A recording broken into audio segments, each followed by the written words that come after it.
top. Du coup, on est parti pour la première partie de simulation. Et je vais commencer par vous demander de me donner la date des deux guerres mondiales. La Première Guerre mondiale, c'est de 1914 à 1918. C'est le 11 novembre, c'est un jour férié et c'est l'armistice, c'est la fin de la guerre. Ok. Et la Deuxième Guerre mondiale, c'est 1939 à 1945. C'est le 8 mai, c'est un jour férié aussi. Et la fin de la guerre, Deuxième Guerre mondiale. Exactement. D'accord. Ben, vous m'avez parlé de jours fériés. Vous pouvez me donner encore des jours fériés que vous connaissez? Oui, oui, on a le 14 juillet, on a le 1er janvier, on a le 15 août et le 8 mai, le 11 novembre, bien de C'est bon, très bien, ça me dire. va.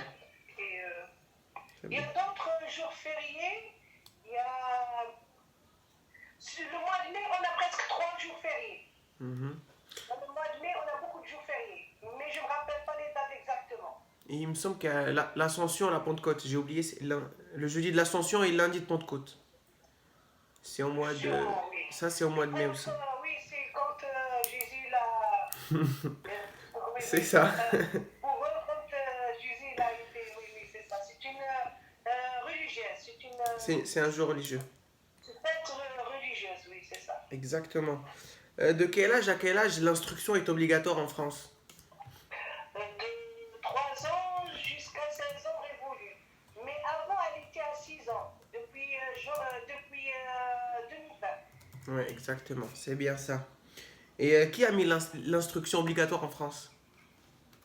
L'instruction, c'est Jules Ferry en 1880. 1880, école laïque et gratuit. Exactement, c'est ça. Là, on a la réponse complète, c'est très bien. Vous pouvez me donner des plats français?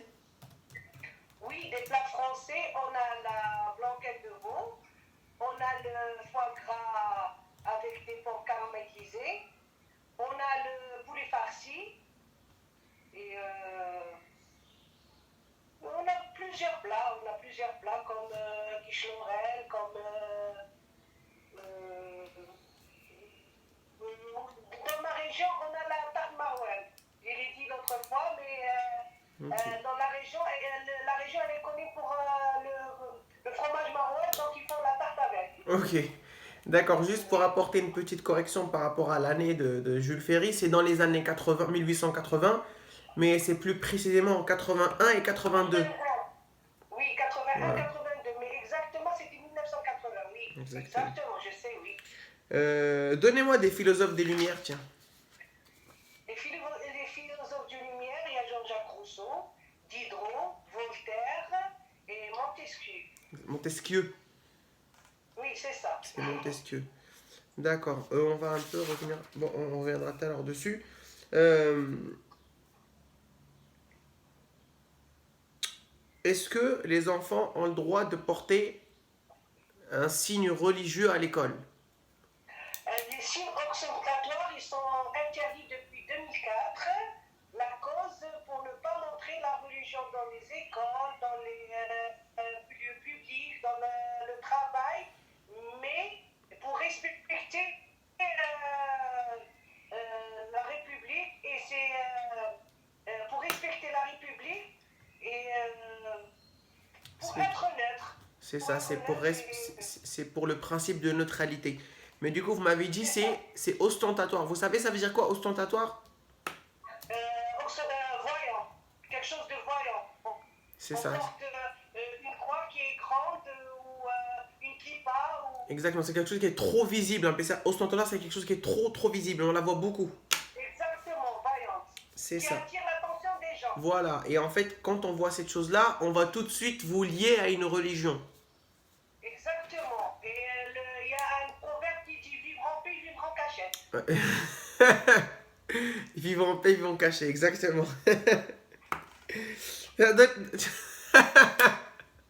Donnez-moi, tiens, des films français. Comment? Des films français. Des films français, il y a Joséphine Ange Gardien, il y a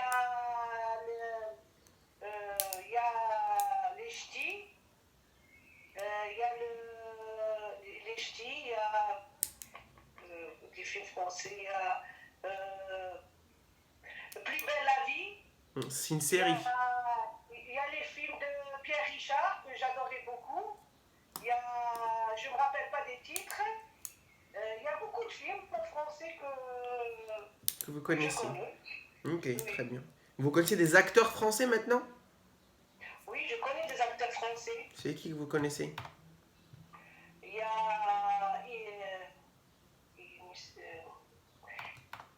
il y a les acteurs français. Les acteurs français, il y a Pierre Richard, il y a Omar Sy, il y a Jamel Debbouze, il y a C'est bon, 3 4 ça suffit. Après, il y en a plein, hein, mais il y en 3 a 4 ça plein, suffit. il y en a plein. Mais ça m'échappe. Ouais, ça part. Qui, Oui. qui a écrit l'avare? L'avare, c'est Molière. Ok. Et on détermine Molière que Molière, c'est la langue. On dit la langue de Molière parce que le Molière, il tenait un français soutenu. Donc, c'est pour ça qu'on dit la langue de Molière. On dit la langue de Molière également parce qu'il savait jouer avec les mots, manier les mots, trouver toujours le mot juste dans les situations. Justement, oui, il était son français qui est incomparable à son époque. Exactement, Il y c'était un avait français parfait. Jean de La Fontaine, il y avait beaucoup de personnes, mais lui, il était connu pour ça, la langue de Molière. Exactement. Exactement. Tiens, on a combien de régions en France? On a 13 et 5 outre-mer. Alors, 13 en France métropolitaine et 5 en Outre-mer. Et Vous 5 pouvez... outre-mer. Quelle région vous connaissez métropolitaine? Occitanie, Bretagne, Normandie, Corse, Aquitaine, Hauts-de-France, Île-de-France, Provence, Alpes, Côte d'Azur, Centre-Val de Loire, C'est bon, c'est Pays bon. de Loire, C'est bon, très bien. Parfait. Et les régions d'outre-mer? c'est Guyane, Mayotte, Martinique, l'île de la Réunion et la Martinique, Guadeloupe. Guadeloupe, exactement. Du coup, ça fait au total combien de régions? 18 régions. Et combien on a... Vous connaissez des départements? On a 101 départements avec outre-mer. Exactement. Vous en connaissez quelques-uns? Oui, il y a Marseille, il y a Paris, il y a Lille, il y a Côte d'Azur. Très bien, c'est Il bon. y a plein. Il y Ouais. a des grandes villes qui plein. Il y a le Val, Il y a Lyon, il y a un Val d'Oise, Val de Marne. Voilà. Il y a plein de départements, effectivement. Il y a 101. il y a Donc, 101 ça, départements. ça fait pas mal de départements. Et du coup, pour finir cette première partie, vous pouvez me dire pourquoi vous voulez devenir française?